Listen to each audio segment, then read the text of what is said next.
Assalamualaikum warahmatullahi wabarakatuh. Perkenalkan, nama saya Ahdan Bagaskara dari SGD 13 Modul Sistem Saraf.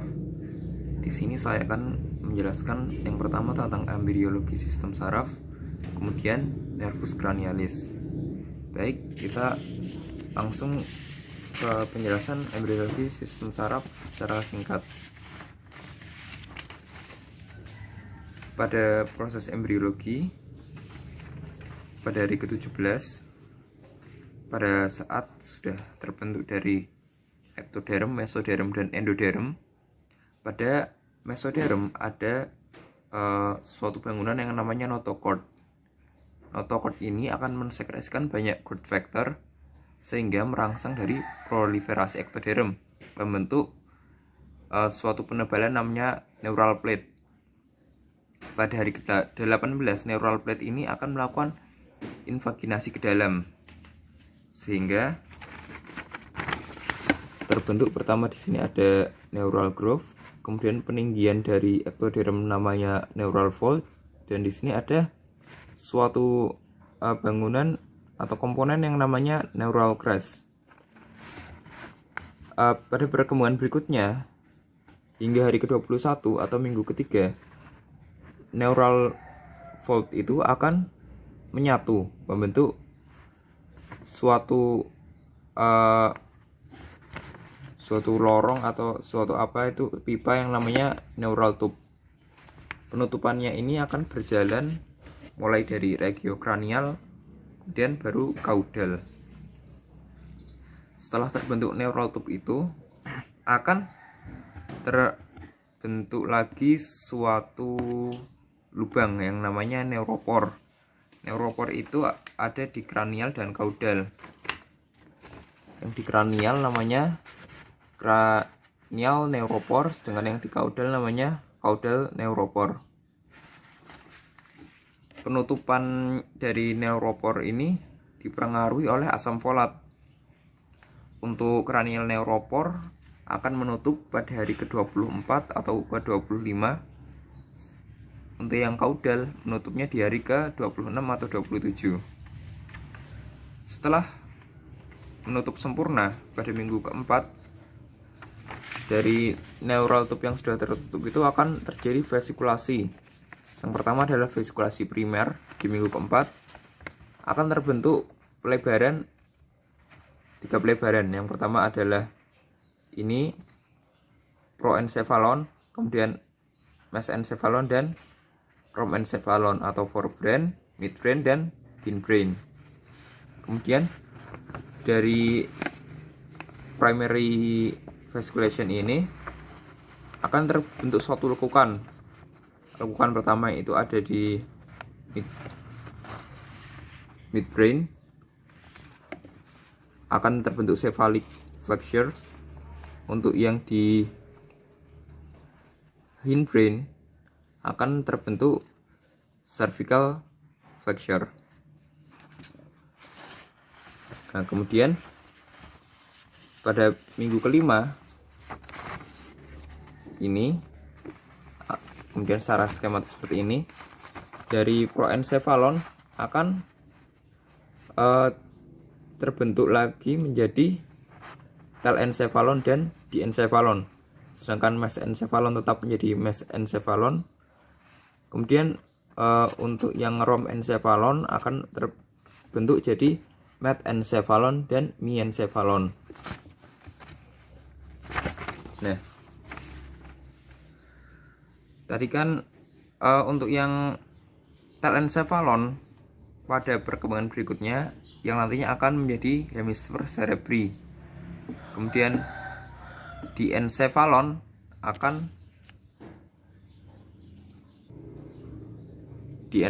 tadi akan membentuk dari thalamus dan hipotalamus. Lanjut ke mesencephalon, dia akan tetap menjadi mesencephalon atau midbrain.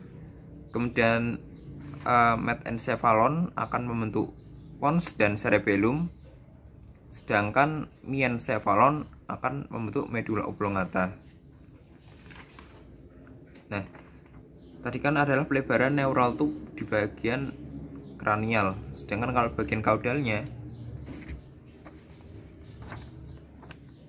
bagian sini turun ke bawah akan menjadi medula spinalis. Medula spinalis itu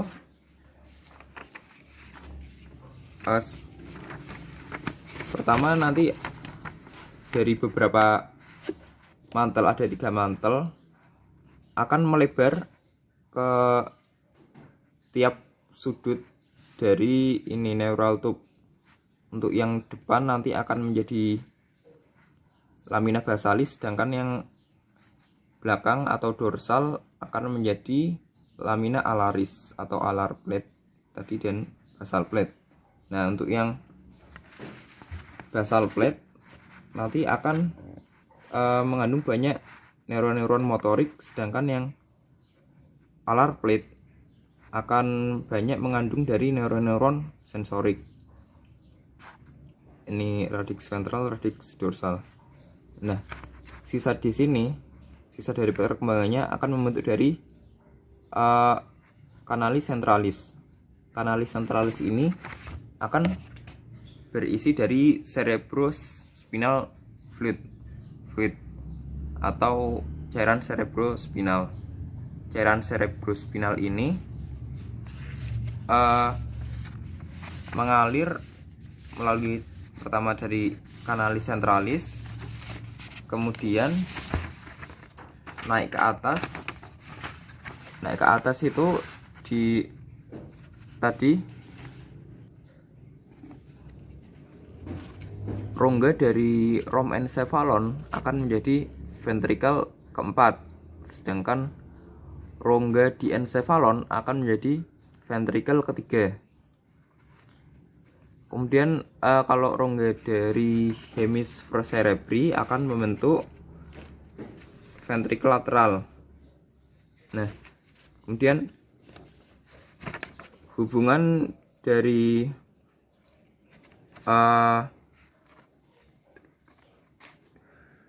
ventrikel ketiga dan ventrikel lateral akan dihubungkan oleh foramina interventricularis Monroe.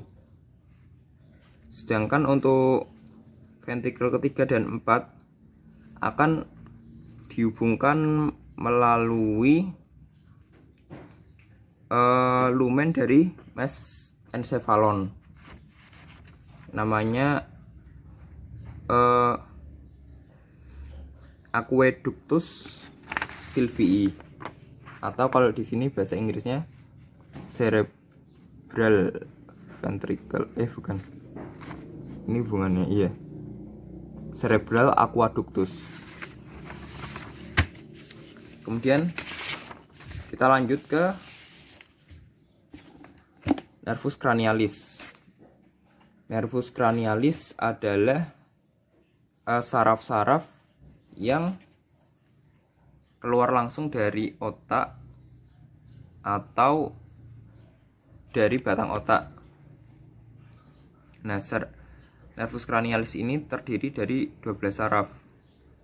Yang pertama itu ada nervus olfactorius, memiliki komponennya itu sensorik, komponen sensorik. Dia keluar dari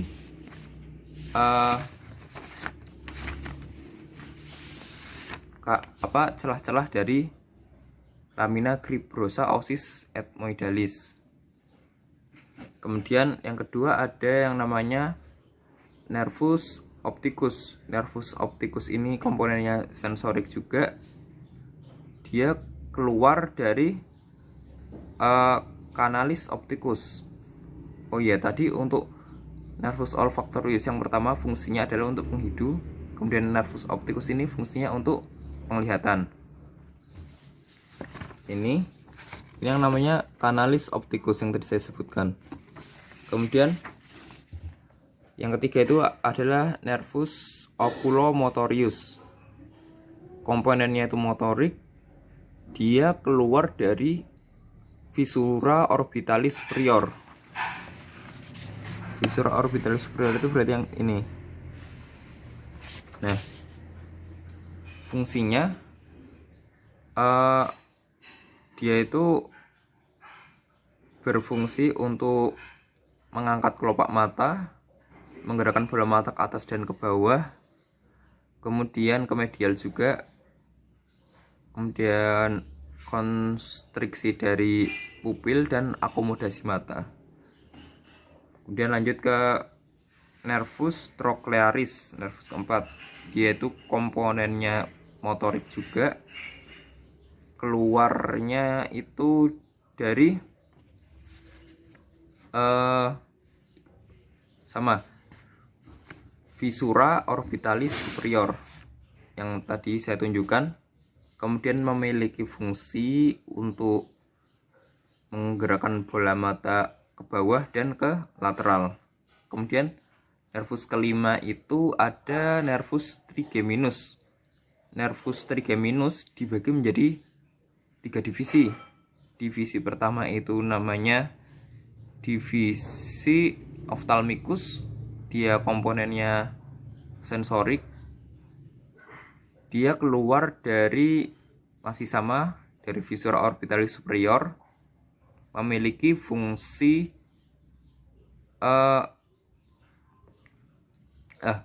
memiliki persebaran sensorik di kulit dahi, kepala dan hidung, kemudian membran mukosa dari sinus paranasal dan rongga hidung. Kemudian divisi berikutnya itu namanya divisi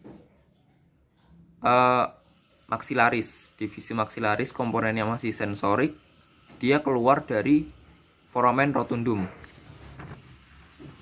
Foramen rotundum itu ada di bawah dari visura orbitalis superior. Ini visura orbitalis superior, ini foramen rotundum. Nah, fungsinya itu persebaran sensoriknya ada di kulit wajah di atas maksila, kemudian gigi geligi rahang atas, kemudian membran mukosa dari hidung, sinus, dan lempeng maksila. Kemudian divisi yang terakhir itu divisi ketiga itu ada divisi. Kemudian divisi ketiga itu ada divisi mandibularis. Divisi mandibularis dia memiliki komponen motorik dan sensorik.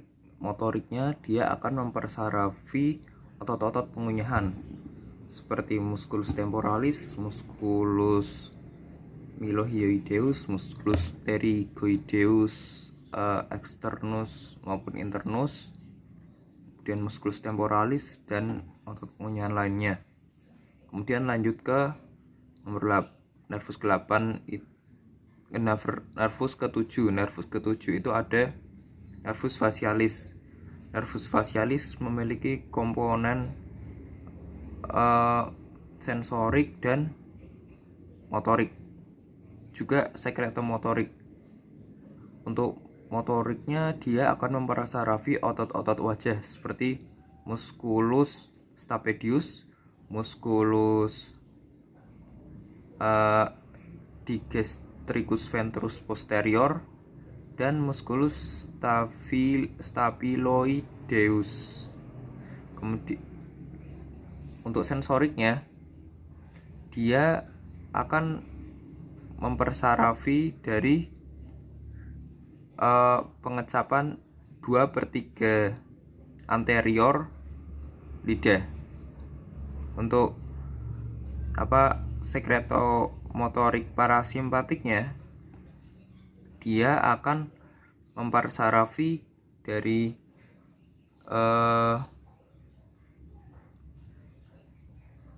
kelenjar ludah submandibula dan sublingual, kemudian kelenjar lakrimal, kemudian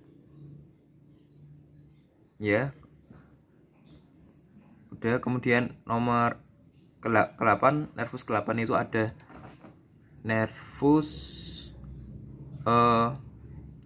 vestibulocochlearis, musculus yang tadi untuk divisi mandibularis tadi keluarnya dari foramen ovale. Foramen ovale itu berarti yang ini. Kemudian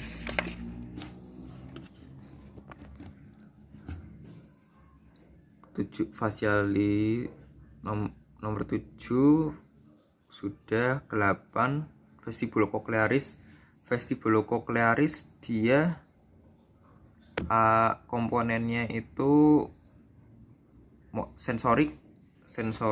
Dia keluar dari meatus acousticus internus. Fungsinya untuk kesadaran dari posisi dan gerakan kepala. Kemudian nervus ke-9 ada nervus glossopharyngeus. Dia komponennya motorik, sensorik, dan sekretomotorik parasimpatis, keluar dari foramen jugulare. Fungsi motoriknya dia akan mempersarafi dari musculus stylofaryngeus untuk menelan. Kemudian komponen sensoriknya dia akan mempersarafi dari 2/3 posterior lidah untuk pengasapan juga berarti. Kemudian untuk sekretomotorik parasimpatisnya dia akan mempersarafi dari kelenjar parotis. 10 ada nervus vagus. Nervus vagus dia memiliki fungsi motorik dan sensorik. Motorik dan sensorik keluar dari foramen jugulare. Persarafannya itu ada di jantung, pembuluh darah besar toraks, hepar, faring, bronkus, laring, hepar, pankreas, ya. Kemudian ke-11 itu ada nervus accessorius. Nervus accessorius itu keluar dari foramen jugulare juga. Dia memiliki 2 radix, yaitu pertama radix cranialis, yang kedua itu ada radix spinalis. Fungsinya dia mempersarafi otot-otot palatumole, kemudian otot faring, otot-otot palatumole kecuali musculus tensor palatine. Kemudian mempersarafi faring kecuali musculus stylofaryngeus. Kemudian mempersarafi laring kecuali musculus cricothyroideus. Dan ke-12 terakhir ada nervus hypoglossus. Dia akan mempersarafi otot-otot lidah kecuali musculus palatohypoglossus. Dia juga berfungsi untuk mengatur bentuk dan gerakan lidah. Baik, di sini mungkin saya akan menunjukkan. Sini ada nervus olfactorius pertama. Kemudian opticus. Ya, baik, saya tunjukkan dari atas saja. Nervus pertama, nervus olfactori, di sini olfactory bulbnya. Kemudian nervus kedua, opticus, ketiga oculomotor, nervus oculomotor, keempat ada nervus cochlearis. Di sini ada nervus trigeminal. Nah, divisinya terbagi menjadi 3. divisi ophthalmicus, maxillaris dan mandibularis. Keenam ada nervus abducens. Ini. Ketujuh ada nervus facialis. Yang ini. Ini facialis. Kemudian vestibulocochlearis. Kemudian ini glossopharyngeus. 10 ke 10 berarti nervus vagus. Nervus vagus di sini. Ke 11 itu ada accessorius, nervus accessorius di sini, dan terakhir hipoglossus.